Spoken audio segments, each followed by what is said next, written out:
Good morning students, कैसे हैं। मैं शारदा प्रसाद। आज हम लोग क्लास 12th बायोलॉजी के चैप्टर 1 का अगला टॉपिक पढ़ेंगे, जिसका नाम है कायिक प्रवर्धन यानी वेजिटेटिव रिप्रोडक्शन। इससे पहले हम लोग कायिक प्रवर्धन के विषय में पढ़ चुके हैं, जिसमें हमने देखा था कि ये दो प्रकार का होता है, प्राकृतिक कायिक प्रवर्धन और कृत्रिम कायिक प्रवर्धन। तो चलिए शुरू करते हैं। कृत्रिम कायिक प्रवर्धन, जिसे आर्टिफिशियल वेजिटेटिव रिप्रोडक्शन भी कहते हैं, जब मनुष्य अपने लाभ के लिए कृत्रिम विधियों द्वारा नए पौधे विकसित करता है, तो इस प्रकार के जनन को कृत्रिम कायिक जनन कहते हैं। कृत्रिम कायिक जनन की निम्न विधियां हैं, जिसमें रोपण, कली लगाना, कलम लगाना, दाब लगाना, गूटी बांधना या शाखा बंधन आदि। चलिए, तो पहली विधि है रोपण यानी ग्राफ्टिंग मेथड। इस विधि द्वारा एक ही जात के निम्न किस्म के पौधे को उत्तम किस्म के पौधे में परिवर्तित किया जाता है। इसमें निम्न कोटि के पौधे को स्टॉक कहते हैं, जबकि उच्च कोटि का जो पौधे की शाखा होती है उसको स्यान कहते हैं। तो स्यान तथा स्टॉक के कटाव के आधार पर रोपण निम्न प्रकार का होता है, जिसमें विप रोपण, जिह्वाकार रोपण, कीलवत रोपण, किरीट रोपण आदि। चित्र में हम देख सकते हैं कि यहाँ पर निम्न कोटि के स्टॉक लिए गए हैं, जबकि उच्च कोटि के सियान लिए गए हैं। तो स्टॉक में और सियान में जो कटाव होता है उसके आधार पर इनको नाम दिए गए हैं, जिसमें whip or tongue grafting, whip grafting या क्राउन ग्राफ्टिंग।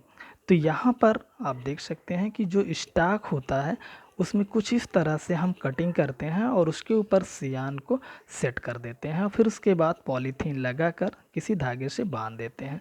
कुछ समय पश्चात हम देखते हैं कि जो सियान होता है उसमें नई बड निकलने लगती हैं, जिससे नया पौधा विकसित हो जाता है और इस पौधे को वहीं या अन्य स्थानों पर हम लोग इसको ट्रांसप्लांट कर देते हैं।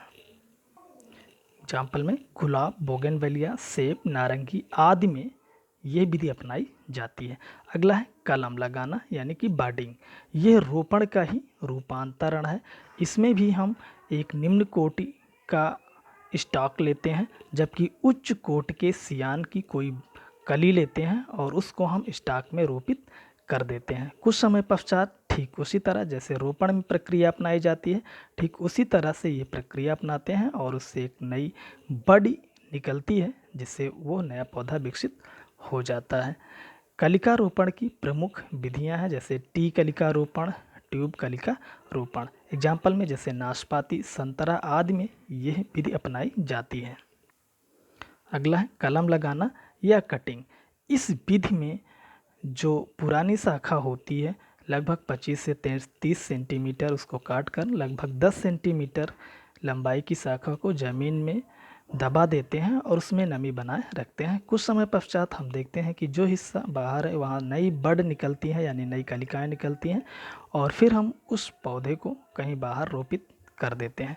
तो इस तरह से हम कटिंग विधि का प्रयोग करते हैं, जैसे गन्ना, अंगूर, अनार, गुलाब आदि पौधों के लिए यह विधि प्रयोग में लाई जाती है। अगला है दाब यानी लेयरिंग। इस विधि का प्रयोग अंगूर, नींबू आदि पौधे के लिए किया जाता है। इस विधि में जो शाखाएं होती हैं उन शाखाओं को हम ज़मीन में दबा देते हैं और फिर कुछ समय पश्चात हम देखते हैं कि वहाँ से नई कलिकाएं निकलना शुरू हो जाती हैं और फिर उस शाखा को वहाँ से हटा करके अन्य कहीं पर हम अध्यारोपित कर देते हैं। अगला है गूटी बांधना या गूटी। इस विधि का प्रयोग प्रायः काष्ठी और बड़े पौधों के लिए किया जाता है। इस विधि में किसी शाखा में हम किसी एक भाग पर उसके बार को हटा करके वहाँ पर थोड़ा सा मिट्टी का लेप लगा करके बाहर से पॉलीथीन लगा देते हैं और धागे से बांध देते हैं। फिर उस भाग पर हम धीरे धीरे जल डालते रहते हैं ताकि नमी बनी रहे और कुछ समय पश्चात हम देखते हैं कि उस भाग से नई कलिका उत्पन्न हो जाती है, जिसके पश्चात उस शाखा को वहाँ से हटा करके अन्य कहीं पर ट्रांसप्लांट कर देते हैं। अगला है शाखा बंधन, जिसे इनआर्चिंग कहते हैं। यह विधि रोपण की एक रूपांतरित विधि है।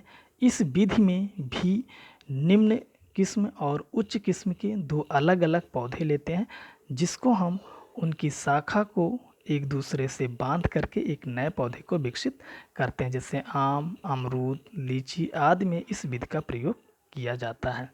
ग्रहकार, चलिए रोपण विधि क्या है? कायिक प्रवर्धन की शाखा बंधन विधि को स्पष्ट कीजिए। चैनल को सब्सक्राइब करिए और अच्छे से इस पर मेहनत कीजिए।